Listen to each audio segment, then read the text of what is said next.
હે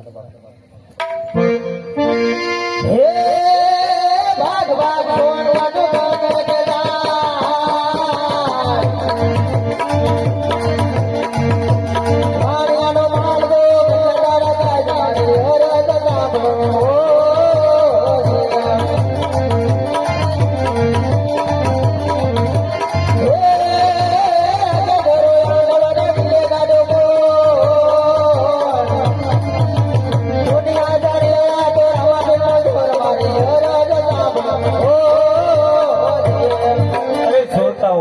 તો ભાલે મળીશ. આહા આ છોકરાઓને મારી તો જગતને જાણ કેમ થશે?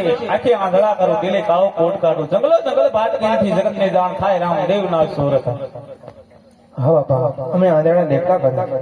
આ સુરતાઓ જરૂર દેવતા થઈ જાય છે. મારી યાત્રાએ આવતા લોકોને રણુજાનો માર્ગ બતાવું. બહુ સારું. બોલે રામા પીરની જય. બોલવાય મગર સામેથી બે રાજકુમાર આવે છે, એને આપણે ગળે રમાડવા નથી. જોઈને કઈ ઠપકો જોય તો આપણને માતાજી ઠપકો આપે. અરે મોટા ભાઈ વિરમદેવ, ગાયો ના ગવા ગીરદડાની રમત રમી. ચાલો આપણે ગીરદડી રમવા જઈએ. અરે ગોવાલ ભાઈ, શેની રમત રમો છો? અમે ગીરદડાની રમત રમી છે. અરે ગોવાલ ભાઈ, અમારે પણ ગીરદડી રમવું છે. તમારે ગીરદડે રમવું હોય તો પહેલે એક શરત. બોલો ગોવાલ ભાઈ. ભેરવાની ભોયમાં દરરોજ આવશે તો કોણ લેવા જાય? હા ગોવાલ ભાઈ, બે ભોમાં દરરોજ આશે દરરોજ લઈ આવીશ. બીજી શરત તો એ કે વિરમદેવજી અમારા પક્ષે. બહુ સારું, ચાલો ગીરદડી રમીએ. ચાલો ચાલો ચાલો. કમળા